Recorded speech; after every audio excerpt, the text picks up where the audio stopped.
Hello दोस्तों, आप लोगों को मेरा सादर प्रणाम। कैसे हैं आप लोग। आज की हमारी कहानी है माँ दुर्गा और चंपाबाई। अगर आपको हमारी कहानी पसंद आए तो प्लीज़ आप हमारे चैनल को सब्सक्राइब ज़रूर करना। एक छोटे से गांव में कुछ लोग रहते थे। सभी लोग सब्जियां या फल बेचकर अपना जीवन गुजारते थे। उनमें से एक चंपाबाई थी और वो अकेले रहती थी। वो अपने जीवन निर्वाह के लिए फल बेचा करती थी। एक दिन सभी लोग एकत्रित हुए और आपस में बात कर रहे थे। तब चंपाबाई उन लोगों को देखते हुए उनके पास गई और सभी को पूछा, क्या हुआ, आज सब्जियां बेचने नहीं जाना है। तब एक ने कहा, हमारी बस्ती सरकार ने ठाकुर को बेच दी है और हमें बस्ती खाली करने को कहा है। चंपाबाई ने सभी को कहा, हम सब सरकार के पास जाते हैं और बात करते हैं। हम इस ज़मीन पर सालों से रह रहे हैं, ऐसे कैसे हम छोड़ दें। चलो सभी हम सरकार से बात करते हैं। सभी सरकार के अधिकारी से बात करते हैं, लेकिन अधिकारी ने कहा, सरकार ने ये ज़मीन ठाकुर को बेच दी है, आप लोग यहाँ से चले जाओ, नहीं तो हमें पुलिस को बुलाना होगा।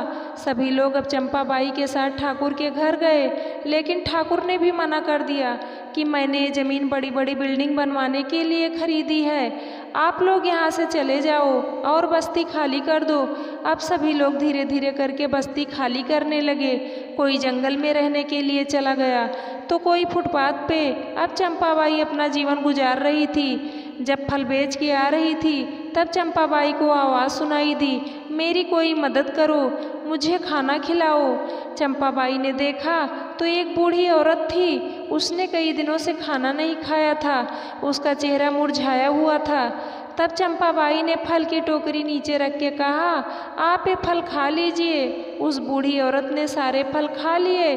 चंपाबाई ने पानी की बोतल से पानी निकाला और बूढ़ी औरत को पानी पिलाया।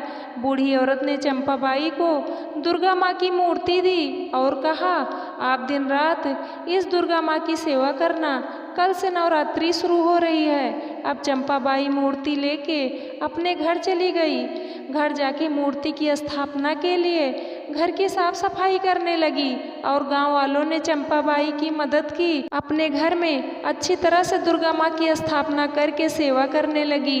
देखते ही देखते 8 दिन निकल गए थे। अब वो ठाकुर बस्ती खाली करवाने के लिए आने वाला था और माँ दुर्गा का आखिरी नवरात्र का दिन कल था। ठाकुर बस्ती में आके सभी लोगों को देख रहा था। कुछ लोगों ने बस्ती खाली कर दी थी तो कुछ लोगों ने अभी तक खाली नहीं की थी। तब चंपाबाई आई।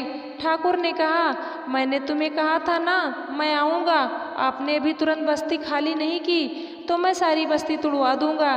चंपाबाई ने बस्ती बचाने के लिए कई कोशिश की कि 2 दिन रुक जाओ, नवरात्रि चल रही है, लेकिन ठाकुर ने चंपाबाई की कोई बात नहीं मानी।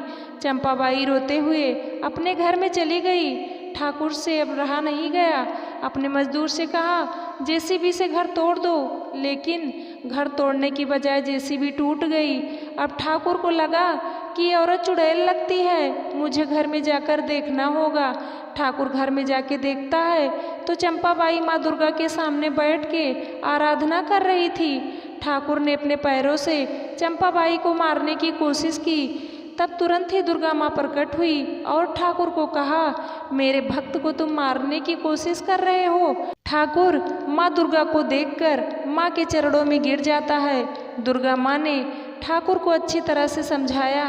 अब ठाकुर सभी बस्ती वालों को पक्के घर बना कर देता है और चंपाबाई की मृत्यु के बाद उस जगह पे माँ दुर्गा की स्थापना कर देते हैं। जय माता दी। दोस्तों, ये कहानी आप लोगों को कैसे लगी, आप लोग कमेंट करके ज़रूर बताना। वीडियो को लाइक करना, शेयर करना। वीडियो को अंत तक देखने के लिए आप लोगों का तहे दिल से धन्यवाद।